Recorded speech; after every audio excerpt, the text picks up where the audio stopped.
subscribe to Factly and hit the bell icon for updates. Today, we talk about recommendations for electoral reforms. Soon after Narendra Modi took over as the Prime Minister for a second consecutive term, he chaired a meeting of the presidents of all political parties. Among other things, One Nation, One Election, or the issue of simultaneous elections for the Lok Sabha and the state assemblies was also on the agenda. The President of India also brought this up in his address to the joint session of Parliament. Furthermore, the centre has even gone ahead in setting up a committee to study this proposal. It does seem that the centre is looking at pushing this proposal through. So, is this push in the right direction? The jury is out with arguments for and against this proposal. The Law Commission's draft report on simultaneous elections observes that while this is an ideal and desirable reform, a workable formula needs to be provided in the Constitution.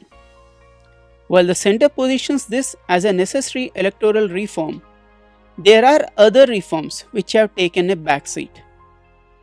The Law Commission on India's report on Electoral Reforms in 2015 and the report published by the Election Commission in 2016 titled Proposed Electoral Reforms have suggested various reforms. Let us look at few of the important recommended reforms.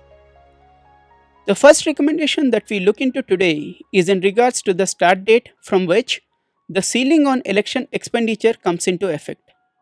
Section 77 of Representation of People Act 1951 has a ceiling on the expenditure that a candidate can spend during the election campaign. Good rule, but here is the catch. The ceiling comes to effect from the date of candidate filing the nominations to the date of election results. Our politicians manage to have a workaround, with the candidate filing the nominations as closer to the last date of nomination as possible. This leaves very less number of days falling under the ceiling, with most of the amount already being spent prior to the nomination. Let's take an example of the recent Lok Sabha elections. The election notification was released on 10th March 2019. The nomination cutoff date for the 7th phase of the elections was on 29th April. This means that the candidate contesting in the 7th phase had a window period of 1.5 months for the election campaigning and to spend money without falling under the ceiling. Now that's smart, but also unfortunate. Hence, the Law Commission of India in its report has recommended a change. The start date needs to be date of election notification instead of date of nomination. This would ensure that all the days of official campaigning would come under the ceiling limits. The second recommendation is in regard to the disclosing of contribution amounts received by the political parties. As per the current law, political parties are required to disclose all the contributions received in the excess of Rs 20,000.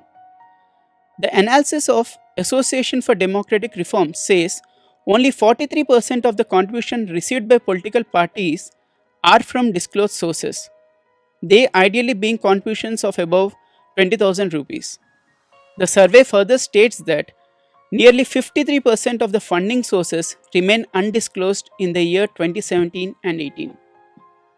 So how come we have such a large chunk of undisclosed sources for donations and still the political parties aren't booked? Our smart politicians managed to have a workaround even for this. Instead of receiving a large donation of more than 20,000, the amount is broken into multiple checks of less than Rs 20,000. Hence, the recommendation for reforms is to have disclosure for all the donations received. However, this reform would not be a meaningful one unless there is an amendment concerning the disclosure of the source of contributions received through electoral bonds. Without removing this anonymity regarding source of electoral bonds, it is back to square one, even if this recommendation is implemented. The next recommendation is in regards to the current election system. Consider this example.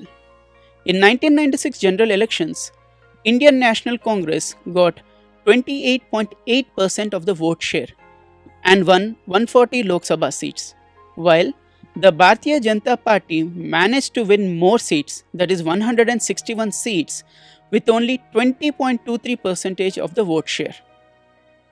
During these elections, Congress lost 104 seats when compared to the previous Lok Sabha elections, with a dip of 7.46% of vote share, whereas BJP managed to increase its tally by 41 seats with only an increase of 0.18% of vote share.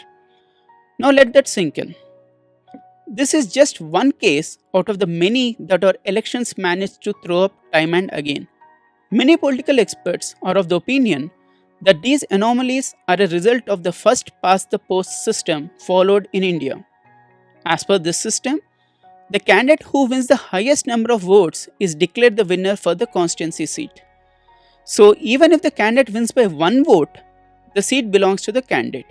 One particular Mr. A.R. Krishnamurthy of Janata Dal Secular is an unhappy man. He lost to Congress candidate R. Dhruvanarayana by one vote in the 2004 Karnataka Assembly elections. There are many other occasions when the victory margin were less than 0.5% of the votes polled. One of the reasons why this system was picked up was its simple nature and the scope that it gives a decisive verdict of a particular seat, and hence the chances are more for a party winning majority of the seats to form a stable government. However, as the above examples suggest, the number of seats one might not always reflect the percentage of votes polled for a party. An alternative is suggested by few experts, known as proportional representation. This system is a complex system with many variants being followed across the world. However, the rationale behind this system is to ensure that the seats won by a party are proportionate to the votes polled by them. The Law Commission of India reports recommends a hybrid system to be explored, which could include the merits of these systems. Now let us move on to another recommendation made for electoral reforms. From time to time, you might have heard about the controversies surrounding the declarations made by candidates in their affidavits while filing nominations. Was the educational qualification correct? Were all the assets rightly declared? Are all the criminal charges specified? Are few of the issues we get to hear. There was a recent instance regarding BSP MP Atul Rai, where he mentioned the number of criminal cases as 13 instead of 24 in his election affidavit. Currently, an FIR is booked against him. So what happens in case of filing a false affidavit? As per Section 125A of Representation of Peoples Act 1951, an offence of false affidavit attracts an imprisonment of 6 months or a fine, or in some cases, both. Not a major punishment for the offence? Yeah, even the Law Commission in its 244th report felt the same, and hence has recommended the punishment to be increased to 2 years of imprisonment without an alternative option of paying fine. It is absurd that the voters have a right to know the true information of the candidate contesting the elections. Not filing a false affidavit and disclosing the truth is the minimum expectation out of a political candidate. Now moving on from this moral issue of a candidate to the larger moral issue of political defections. This is one of the issues which has once again become a topic of discussions with the ongoing Karnataka Assembly saga.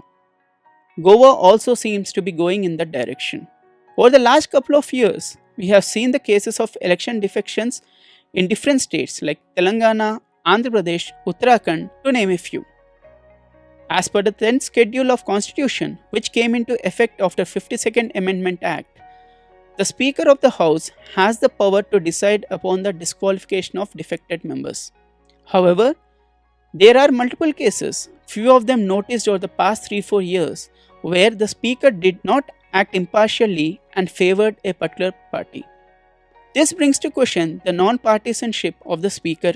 In this context, the Law Commission recommend an amendment in the 10th schedule, that is, vesting the power to decide on disqualification due to defections with the President or the Governor, who would be acting on the advice of Election Commission. In a way, this recommendation, if implemented, would also help the poor Speaker to have the integrity intact. These are just few of the many reforms proposed in the reports of Law Commission and Election Commission. It is time that the government and the Parliament explore these recommendations along with one nation, one election.